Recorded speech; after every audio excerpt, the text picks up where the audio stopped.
Halo, apa kabar?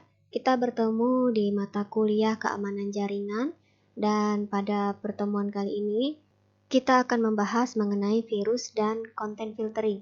Saat ini, karena meluasnya penggunaan internet, masalah keamanan yang muncul tidak hanya pada masalah keamanan jaringan, tetapi juga dalam keamanan pengguna individu.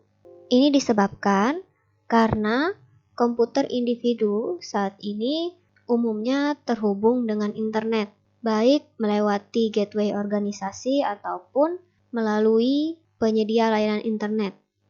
Oleh karena itu, keamanan pengguna juga sama pentingnya dengan keamanan jaringan di dalam suatu organisasi. Cara yang paling efektif untuk melindungi pengguna dan juga data yaitu melalui pemfilteran konten. Pemfilteran konten atau content filtering adalah proses menghapus konten yang tidak diinginkan, tidak menyenangkan, dan berbahaya sebelum memasuki jaringan pengguna atau komputer pengguna.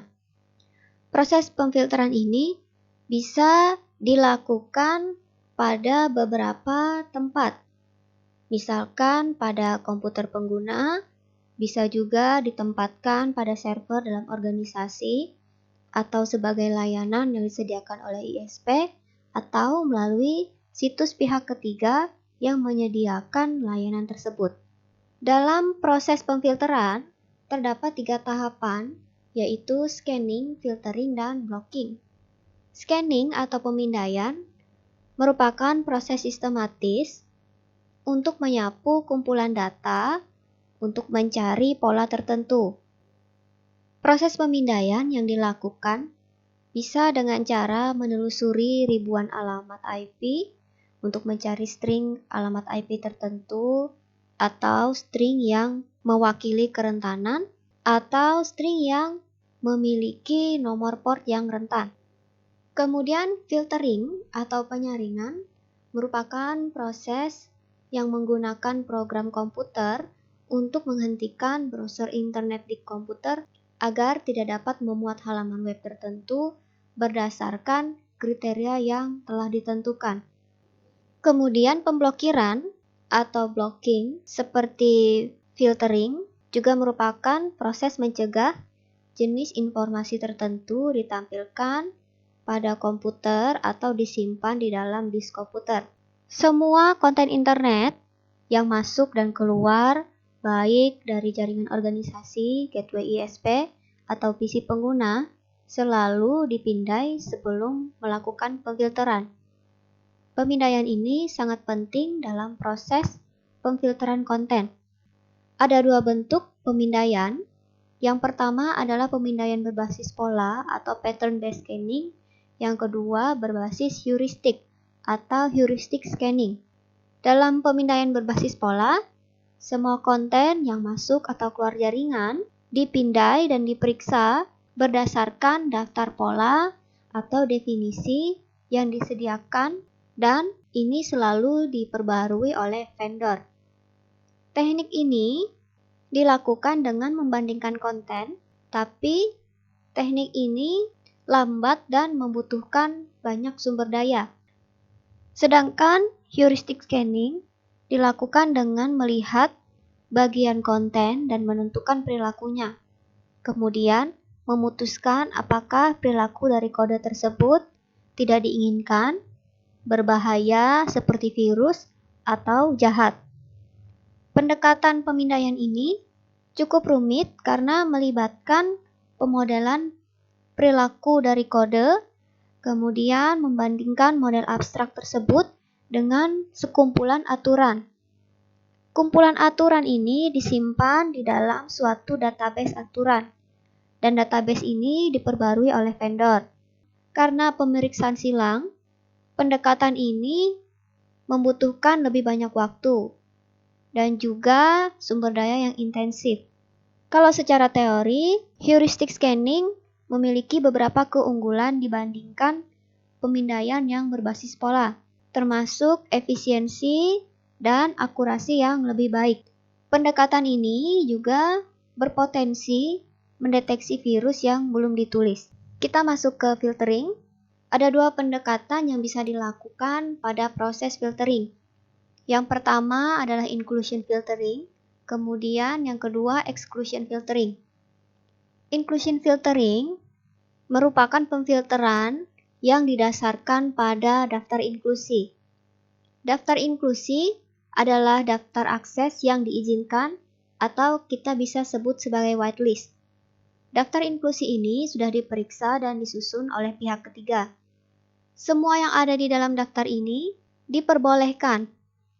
Daftar tersebut dapat berupa daftar URL untuk situs web yang diizinkan, misalkan dapat berupa daftar kata yang diizinkan, atau dapat juga berupa daftar tanda tangan paket yang diizinkan.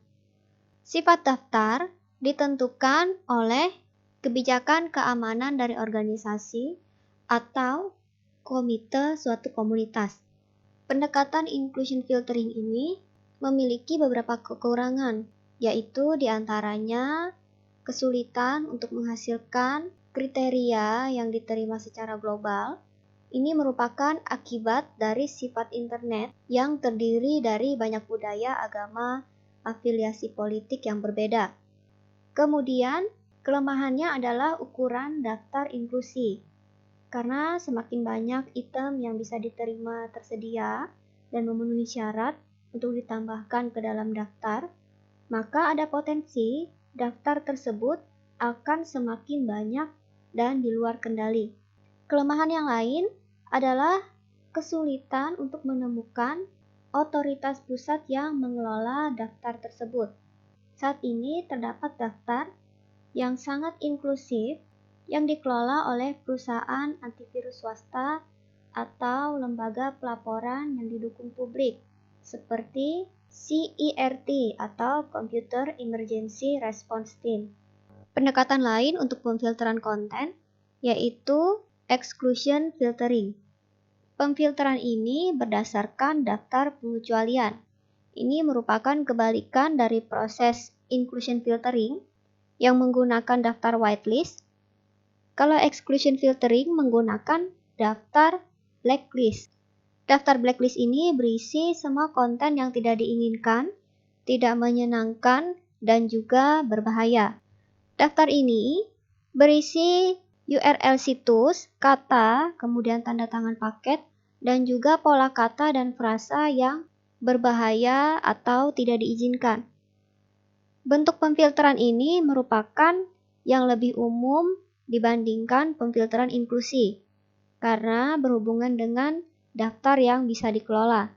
Mungkin untuk kekurangannya pada exclusion filtering ini adalah kurangnya pembaruan dari daftar blacklist, sehingga daftarnya tidak cukup lengkap.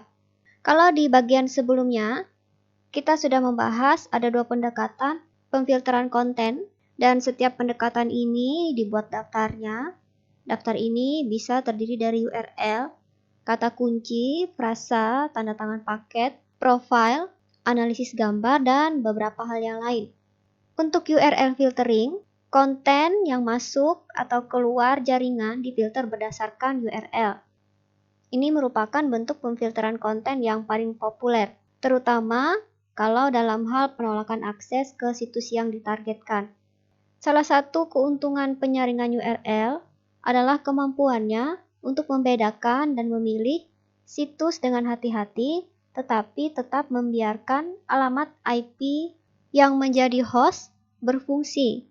Kemudian, untuk keyword filtering, pemfilteran ini merupakan pemfilteran kata kunci yang mengharuskan semua konten masuk atau keluar harus dipindai terlebih dulu.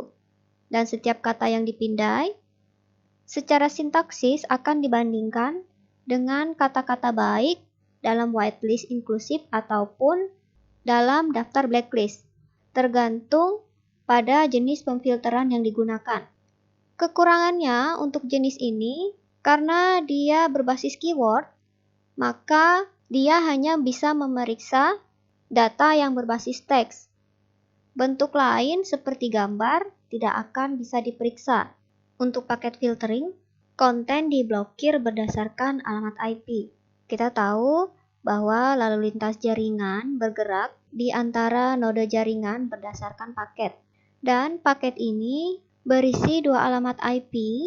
Yang pertama alamat IP sumber dan juga alamat IP tujuan.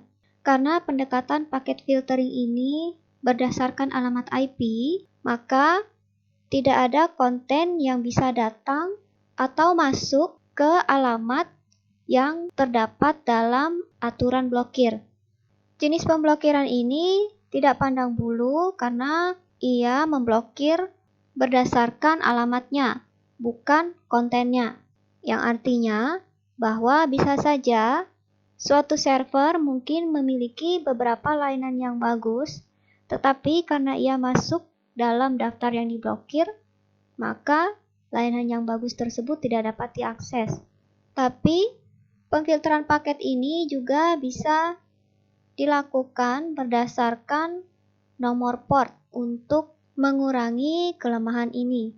Kalau profile filtering menggunakan kecerdasan buatan dalam pemfilteran konten dengan mempelajari karakteristik teks untuk membedakan semua teks. Tapi karena kerumitan proses dan waktu yang diperlukan serta filter yang perlu belajar karena dia merupakan kecerdasan buatan, metode ini masih belum cukup populer. Dalam tahap pra-pemrosesan, ia perlu mengambil beberapa dokumen dan kemudian melakukan pemindaian, baik yang berbasis teks atau berbasis konten, untuk belajar, sehingga membutuhkan waktu dalam prosesnya. Yang terakhir, image analysis filtering. Lalu lintas internet saat ini berisi konten multimedia seperti audio dan video. Untuk mengakomodasi filtering dengan format yang lain, selain daripada teks, maka dapat dilakukan image analysis filtering. Karena pendekatan ini berdasarkan pada analisis gambar, maka dalam proses pemfilterannya membutuhkan bandwidth yang tinggi sehingga membuatnya menjadi sangat lambat. Lokasi di mana kita dapat meletakkan filter konten yaitu pada komputer pengguna akhir, kemudian pada ISP sebagai gerbang utama antara internet dan PC pengguna, kemudian di server organisasi, dan oleh pihak ketiga. Kalau filter diletakkan pada PC pengguna akhir, biasanya aplikasinya akan diletakkan pada komputer pengguna, kemudian pengguna akan menetapkan aturan pemblokiran dan daftar pemblokiran sesuai dengan kebutuhan mereka. Karena lokasinya menjadikan pengguna sebagai fokus pemfilteran, pengguna juga bertanggung jawab untuk memperbaharui daftar dan aturan pemblokiran. Selain itu, pengguna bertanggung jawab untuk menyediakan keamanan yang diperlukan untuk menjaga aturan pemblokiran dan daftar dari modifikasi yang tidak sah. Jika pemfilteran dilakukan pada ISP, pemfilteran dilakukan terpusat pada ISP yang digunakan oleh pengguna layanan tersebut. Keunggulannya adalah pemfilteran di sini menawarkan keamanan lebih karena ISP dapat menyediakan lebih banyak sumber daya daripada yang diinginkan pengguna. Yang kedua, ISP dapat menyediakan sebuah mesin yang lengkap yang bisa disebut sebagai server proxy untuk melakukan pemfilteran, sehingga membebaskan mesin lain dan mempercepat proses. Yang terakhir, ISP juga memiliki daftar dan database yang lebih rinci dibandingkan daftar yang dibuat sendiri oleh pengguna. Jika pemfilteran dilakukan oleh server organisasi, umumnya ini dilakukan untuk melayani kepentingan dari organisasi tersebut. Nantinya, administrator sistem organisasi menggunakan server untuk memfilter konten yang keluar ataupun masuk jaringan organisasi.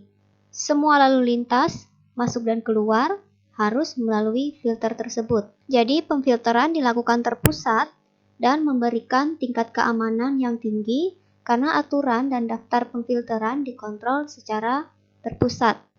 Untuk pemfilteran yang dilakukan oleh pihak ketiga biasanya dipilih jika organisasi atau individu tidak dapat melakukan penyaringan sendiri. Jadi lalu lintas yang keluar masuk jaringan organisasi ataupun individu disalurkan melalui filter pihak ketiga. Pihak ketiga dapat menggunakan server proxy seperti ISP atau hanya server khusus seperti server organisasi. Kita akan masuk pembahasan kita pada virus filtering. Virus komputer adalah program komputer yang berkembang biak sendiri yang dirancang untuk mengubah atau menghancurkan sumber daya sistem komputer. Sama seperti virus biologis, saat memproduksi dirinya, virus komputer akan menyebar ke seluruh sistem secara perlahan, kemudian melumpuhkan daya tahan dari sistem yang sudah terinfeksi, yang akhirnya dapat menyebabkan efek yang serius, bahkan fatal.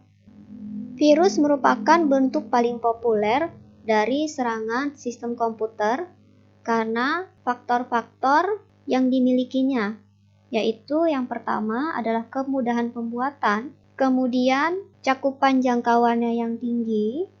Ini diakibatkan karena interkoneksi komputer yang global saat ini. Setelah itu, virus dapat menyebarkan diri sendiri. Kemudian, virus ini juga dapat bermutasi. Jadi, ia tidak hanya dapat berkembang biak sendiri, tapi juga bermutasi sehingga semakin mempersulit pemberantasan virus dan juga memakan sumber daya yang besar. Yang terakhir adalah sulit untuk mengetahui siapa pengembang dari virus tersebut. Ada 3 cara virus menularkan dan menginfeksi sebuah sistem komputer. Yang pertama adalah boot sector, kemudian yang kedua penetrasi makro, dan yang ketiga adalah parasit. Untuk penetrasi boot sector, virus berada di dalam sektor boot sebuah sistem. Sektor boot biasanya merupakan sektor pertama di dalam setiap disk sistem kita. Di dalam boot disk, sektor berisi potongan kode yang berfungsi untuk menyalakan komputer. Kemudian dalam disk yang tidak dapat di-boot, sektor tersebut berisi tabel alokasi file yang secara otomatis dibuat terlebih dahulu ke dalam memori komputer untuk membuat peta jalan dari jenis dan konten disk agar komputer dapat mengakses disk. Virus yang tertanam di sektor akan dimuat secara otomatis ke dalam memori komputer. Yang kedua, penetrasi makro, yaitu cara virus melakukan penetrasi dengan menempel pada program makro. Makro ini adalah program bahasa kecil yang bisa dijalankan hanya setelah menggabungkan dirinya ke dalam program pengganti. Perhouse software kebanyakan memberikan fleksibilitas kepada pengguna dalam memperluas kemampuan dan fungsi produksi siap pakai mereka dengan memasukkan fasilitas makro di dalam produknya. Dengan menggunakan fasilitas makro, pengguna dapat membuat makro mereka sendiri dan mengotomatisasikan tugas-tugas umum. Tetapi makro ini bisa dijadikan alat untuk infeksi dan penularan virus. Oleh sebab itu, penularan virus melalui makro cukup terkenal dan cepat sekali penyebarannya. Yang ketiga adalah parasit. Parasit ini adalah virus yang tidak selalu bersembunyi di sektor boot. Dan juga dia tidak menggunakan inkubator seperti makro, tetapi dengan cara menempelkan dirinya ke program yang dapat dieksekusi dan menunggu ketika program tersebut dijalankan. Saat ini, karena penyebaran internet, metode penetrasi ini juga paling banyak digunakan dan paling efektif.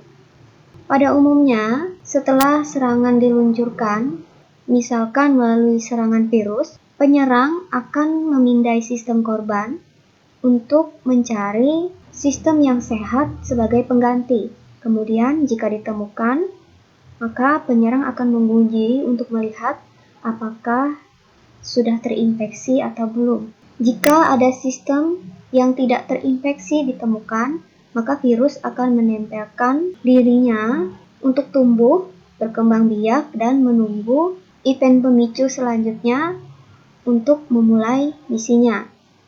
Misi itu sendiri biasanya punya 3 tujuan. Yang pertama adalah untuk mencari lingkungan yang sehat untuk penyebarannya, kemudian untuk menempelkan diri pada inang yang ditemukan, dan kemudian setelah disematkan, dia akan tetap dalam mode aktif, siap menunggu event pemicu apapun yang menjadi triggernya, atau kalau dalam mode tidak aktif, dia akan menunggu sampai event tertentu terjadi yang menyebabkan virus tersebut diaktifkan. Virus komputer sama seperti virus biologis memiliki banyak sumber infeksi. Infeksi disebabkan oleh kontak yang dekat dengan sistem yang terinfeksi, yaitu sumber daya sistem.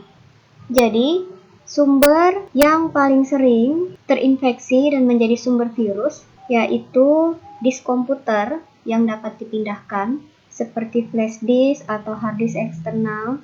Bahkan saat ini melalui internet juga dapat menyebabkan penyebaran infeksi. Virus yang bersumber dari disk komputer yang dapat dipindahkan adalah jenis virus boot atau virus disk.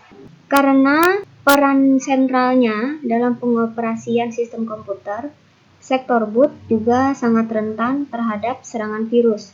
Dan virus menggunakannya sebagai wadah untuk menyerang bagian lain dari sistem komputer. Virus boot sangat cepat menyebar dari komputer ke komputer. Virus boot juga dapat menginfeksi disk lain yang tertinggal di drive disk komputer yang terinfeksi.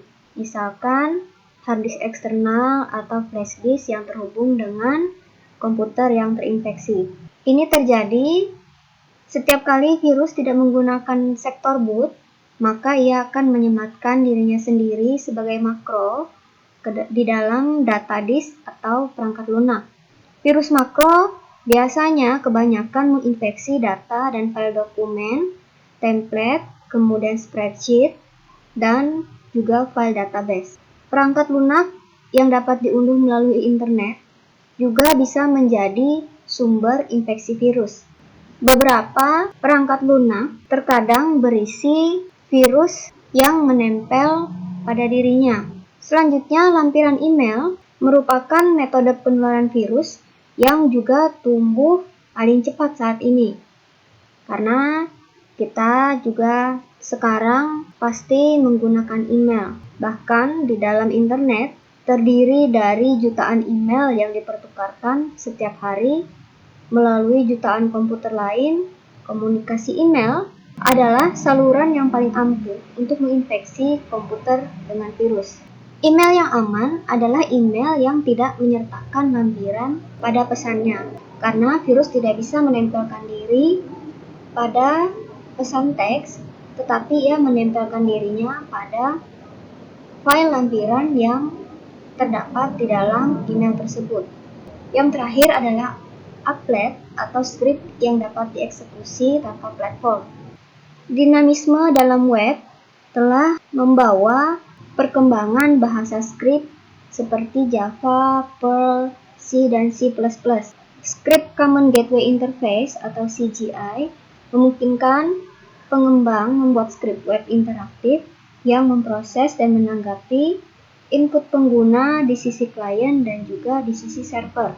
Script CGI yang paling sering dijalankan di sisi server adalah JavaScript dan kemudian VBScript yang dijalankan di dalam browser pengguna di sisi klien. Ini membuat celah di server dan klien untuk membiarkan virus bisa masuk. Salah satu cara untuk melakukannya adalah melalui peretas yang mendapatkan akses ke situs tersebut, kemudian mengubah atau mengganti file scriptnya. Peretas juga dapat melakukan serangan man in the middle dengan menghentikan sesi saat ini antara browser klien dan juga server. Dengan demikian, peretas dapat mengubah pesan yang dikirimkan klien ke script server. Ada beberapa jenis virus yang bisa kita klasifikasikan, di antaranya virus Trojan Horse. Virus ini selama transmisi bersembunyi ke dalam program umum yang terpercaya seperti compiler, editor, dan program lain yang bisa digunakan. Begitu mereka aman masuk ke program target, mereka menjadi hidup setiap kali program dijalankan. Kemudian yang kedua, virus polimorfik. Secara harafiah, virus ini akan berubah bentuk. Sebelum virus polimorfik menggandakan dirinya, virus ini harus mengubah dirinya sendiri menjadi bentuk lain untuk menghindari deteksi. Artinya, jika detektor virus sudah mengetahui tanda tangannya, maka tanda tangan virus ini akan berubah. Generator virus modern sudah belajar menyembunyikan tanda tangan virus dari perangkat lunak antivirus dengan mengenkripsi tanda tangan virus dan kemudian mengubahnya. Mutasi ini membuat pemburu virus kesulitan. Virus yang bermutasi paling terkenal adalah virus code red, yang bermutasi menjadi bentuk yang hampir berbeda setiap hari, membuat pemburu virus kesulitan. Selanjutnya adalah virus siluman, seperti virus polimorfik. Virus ini menggunakan mutasi untuk mengalihkan perhatian pemburunya dari jalurnya. Virus siluman membuat modifikasi pada file target dan catatan boot system, lalu menyembunyikan modifikasi ini. Ia menyembunyikan modifikasi ini dengan menyelipkan dirinya di antara program aplikasi yang harus dilaporkan oleh sistem operasi dan sistem operasi itu sendiri. Dalam posisi ini, ia menerima laporan sistem operasi dan memasukkannya saat dikirimkan ke program. Oleh karena itu, dalam kasus ini, program dan detektor antivirus tidak dapat mendeteksi keberadaannya. Ada dua jenis virus siluman. Yang pertama, virus yang menyuntikkan dirinya ke dalam program dan kemudian memasukkan ukurannya. Kemudian yang kedua, virus siluman yang menyadap permintaan untuk membaca catatan boot atau file yang terinfeksi dan menyediakan pembacaan palsu, sehingga kehadirannya tidak diketahui. Selanjutnya, jenis lain adalah retrovirus. Retrovirus merupakan musuh dari antivirus. Virus ini bekerja dengan menyerang perangkat lunak antivirus pada sistem target, sehingga ia dapat menonaktifkan atau bahkan melewatinya. Selanjutnya adalah virus multipartit atau virus multipartai. Virus ini mampu menyerang komputer target dari beberapa sisi. Ia dapat menyerang catatan boot dan semua sektor boot dari sistem. Ia juga dapat menyerang file yang dapat dieksekusi. Selanjutnya adalah jenis armored virus. Armored virus ini bekerja pada komputer target dengan terlebih dulu memproteksi dirinya sehingga lebih sulit untuk dideteksi, dilacak, dan dibongkar keberadaannya atau memahami tanda tangannya. Virus ini menggunakan lapisan pelindung yang tidak dapat dengan mudah ditembus oleh perangkat lunak antivirus. Bentuk lain dari virus ini bekerja dengan tidak menggunakan lapisan pelindung, tetapi dengan cara bersembunyi dari perangkat lunak antivirus. Jenis virus lainnya adalah companion virus. Virus ini bekerja dengan cara membuat rekan dengan file yang dapat dieksekusi, kemudian ia mendukung file yang dapat dieksekusi dan menghasilkan ekstensi sendiri berdasarkan file yang dapat dieksekusi tersebut. Dengan demikian, setiap kali perangkat lunak dijalankan, maka perangkat lunak yang merupakan companion virus tersebut selalu dijalankan terlebih dulu. Yang terakhir adalah jenis virus pack. Virus jenis ini akan mengganti kode yang dapat dieksekusi dengan kode dari dirinya sendiri. Karena kemampuannya untuk melakukan ini, maka virus ini sangat merusak dan berbahaya. Virus ini menghancurkan setiap program yang dapat dieksekusi yang berhubungan dengannya. Kalau tadi kita mengklasifikasikan jenis-jenis virus berdasarkan transmisinya, maka kali ini kita akan melihat klasifikasi virus berdasarkan hasil. Yang pertama adalah virus yang menghasilkan error atau error generating. Virus ini menghasilkan kesalahan pada perangkat lunak yang dapat dijalankan. Setelah tertanam, maka virus ini akan menyerang perangkat lunak yang menyebabkan perangkat lunak tersebut menghasilkan kesalahan. Selanjutnya adalah virus penghancur data dan program. Virus ini menempel pada perangkat lunak, kemudian menggunakannya sebagai saluran untuk pertumbuhan, replikasi, dan sumber peluncuran untuk serangan, dan menghancurkan program dan data pada sistem. Selanjutnya adalah virus penghancur sistem. Virus ini akan sepenuhnya menonaktifkan sistem komputer. Virus yang lain adalah virus pencuri waktu komputer atau waktu sistem. Virus ini tidak berbahaya bagi perangkat lunak dan data sistem. Pengguna virus ini hanya menggunakannya untuk mencuri waktu sistem. Selanjutnya adalah penghancur perangkat keras atau hardware, di mana virus ini benar-benar menyerang dan menghancurkan perangkat keras sistem. Virus ini umumnya dikenal sebagai virus pembunuh. Virus ini banyak bekerja dengan cara menempelkan dirinya ke instruksi mikro seperti BIOS dan driver perangkat. Yang terakhir adalah bom logika atau bom waktu. Virus jenis ini akan menembus sistem, kemudian menyematkan dirinya dalam perangkat lunak sistem, kemudian menggunakannya sebagai saluran dan menunggu waktu untuk menyerang setelah pemicu meledak. Dalam perkembangan teknologi antivirus, ada 4 jenis virus yang menjadi sasaran atau fokus teknologi antivirus, yaitu virus in the wild, yang merupakan virus aktif yang terdeteksi setiap hari pada komputer pengguna di seluruh dunia, kemudian virus makro, virus polimorfik, dan juga virus standar. Virus in the wild ini dikumpulkan dan dipublikasikan setiap tahun pada whitelist. Whitelist ini merupakan daftar virus yang saat ini menyebar ke seluruh populasi pengguna yang beragam. Untuk menghindari penyebaran virus pada jaringan, dapat dilakukan dengan pemfilteran.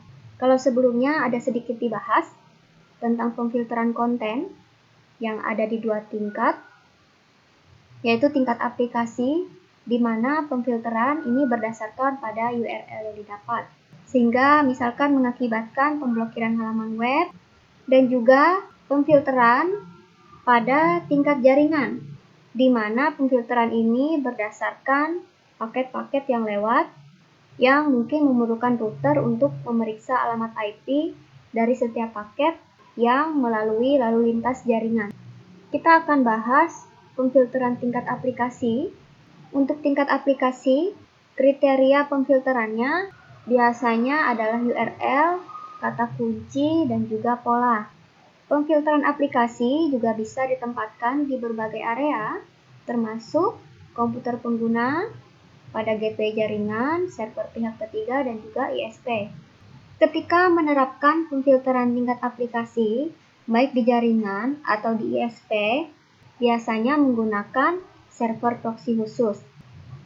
Proxy ini akan mencegah aliran konten yang masuk atau keluar berdasarkan aturan pemfilteran pada proxy. Setiap ada permintaan dari pengguna atau klien, server proxy akan membandingkan permintaan klien dengan blacklist yang disediakan dari situs web, situs FTP, atau grup berita. Jika URL termasuk di dalam blacklist tersebut, maka pemblokiran akan dilakukan oleh server proxy. Selain memblokir data yang mengalir keluar dan masuk jaringan atau komputer pengguna, proxy juga dapat menyimpan cache materi yang sering diakses. Namun, efektivitas pemblokiran tingkat aplikasi menggunakan server proxy terbatas karena ada faktor teknis dan non-teknis. Untuk masalah teknisnya, penggunaan layanan translasi dalam permintaan dapat mengakibatkan konten yang diminta dari server dan situs yang tidak diinginkan.